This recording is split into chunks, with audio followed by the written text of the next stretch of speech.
আসসালামু আলাইকুম। লিখিত পরীক্ষায় ভালো নম্বর তুলতে পারছি না অথবা প্রস্তুতি ভালো থাকা সত্ত্বেও ভালো পরীক্ষা হচ্ছে না, কি করণীয়? এই ধরনের নানান প্রশ্ন কিন্তু আমাকে অনেকেই করে থাকেন। বিশেষ করে আজকের ভিডিওটি তাদের জন্যই। তো আজকের ভিডিওতে আমি আলোচনা করব যে কিভাবে আপনি আপনার এই সমস্যা থেকে সমাধান পেতে পারেন।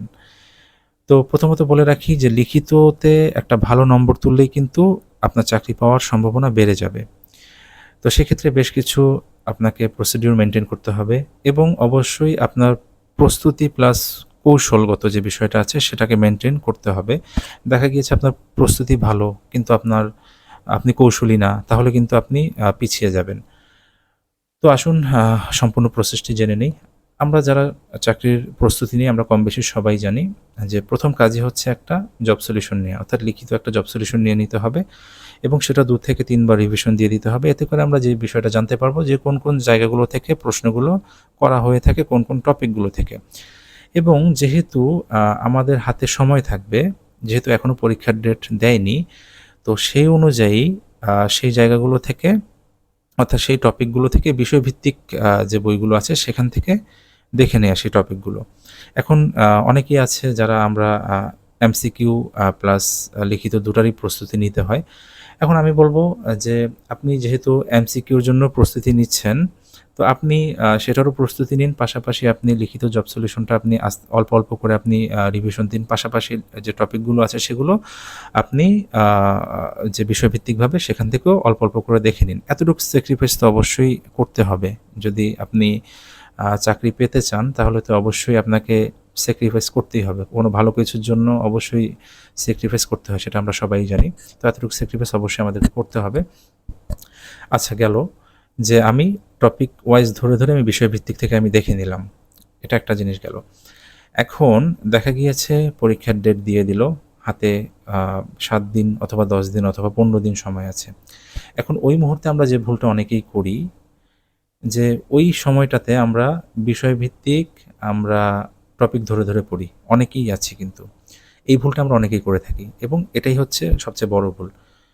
ওই মুহূর্তে আপনি চিন্তা করেন, ধরেন আপনি এক কথায় প্রকাশ, বাগধারা এগুলো যদি আপনি ওই মুহূর্তে পড়তে যান, একে তো অনেকগুলো, তার মধ্যে আপনি ডিপ্রেশনে চলে যাবেন। তার মধ্যে একটা বিষয় আপনার শেষ করতে কমপক্ষে ২ থেকে ৩ দিন সময় লাগতে পারে। তো সেক্ষেত্রে সেটা তো একটা বিষয় গেল। এর মধ্যে আবার আছে অঙ্ক, ইংরেজি, সাধারণ জ্ঞান। আবার দেখা গিয়েছে কোনটা গুরুত্বপূর্ণ, কোনটা গুরুত্বপূর্ণ না, এই বিষয়গুলোও রয়েছে। কেননা বিষয়ভিত্তিক যখন আপনি পড়তে যাবেন, এখানে কিন্তু এটা একটা ফ্যাক্ট যে কোনটা গুরুত্বপূর্ণ, কোনটা গুরুত্বপূর্ণ না। তো ওই মুহূর্তে গিয়ে আপনি সেগুলোও পড়ছেন। অর্থাৎ গুরুত্বপূর্ণ, অগুরুত্বপূর্ণ সবগুলোই পড়ছেন।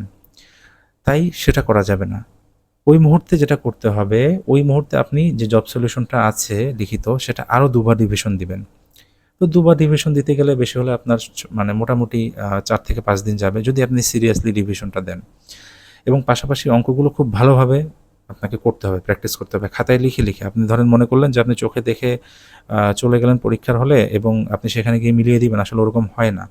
আপনি যতক্ষণ না পর্যন্ত খাতায় বারবার আপনি প্র্যাকটিস না করছেন, ততক্ষণ পর্যন্ত আপনার অঙ্কে আপনি ভালো করতে পারবেন না। এটা একদম 100% বলে দিলাম। তো যাই হোক, এই হচ্ছে বিষয়। তো ওই মুহূর্তে জব সলিউশনটা আপনি মোটামুটি ২ থেকে ৩ বার চেষ্টা করবেন ভালোভাবে রিভিশন দেওয়ার জন্য। এর পরে দিয়ে গিয়ে যদি আপনি সময় পান, তখন আপনার যদি এতই মনে চায়, তখন আপনি বিষয়ভিত্তিকটি আপনি টপিক ধরে, ধরে আবার হয়তোবা রিভিশন দিতে পারেন। আরেকটা বিষয়, আপনি বিষয়ভিত্তিক এতদিন তো আপনি রিভিশন দিয়েই এসেছেন।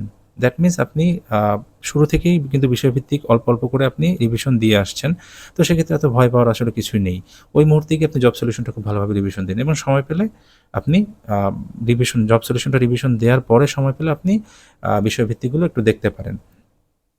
এই হচ্ছে বিষয়। আর অঙ্কের ক্ষেত্রে আমি বলব যে, যে সকল অঙ্ক মনে হচ্ছে যে আপনার সমস্যা, সেগুলো একটু গ্রিন মার্ক অথবা রেড মার্ক এগুলো করে রাখেন। যাতে করে পরীক্ষার আগ মুহূর্তে গিয়ে ওই জায়গাগুলো আপনি একটু রিভিশন দিতে পারেন। আর যখন আপনি লিখিত জব সলিউশন আ আ মানে প্রশ্নগুলো পড়বেন, আপনি দেখবেন বেশ কিছু প্রশ্ন আছে যেগুলো একটু কনফিউজিং অথবা মনে হচ্ছে যে আমি পরীক্ষার হলে যাওয়ার আগে ভুলে যাব। ওগুলো একটু মার্ক করে রাখেন। যাতে পরীক্ষার আগে আপনি সেগুলো একটু ভালোভাবে রিভিশন দিতে পারেন। তো এই বিষয়গুলো আসলে, এই জিনিসগুলো যদি আপনি মেইনটেইন করতে পারেন, ইনশাআল্লাহ আপনার প্রস্তুতি ভালো থাকবে এবং আপনার পরীক্ষাও ভালো হবে এবং চাকরি পাওয়ার দৌড়ে আপনি এগিয়ে যাবেন এবং ইনশাআল্লাহ আপনি চাকরি পাবেন। তো যাই হোক, সবার জন্য শুভকামনা থাকবে। সবাই ভালো থাকবেন। আল্লাহ হাফেজ।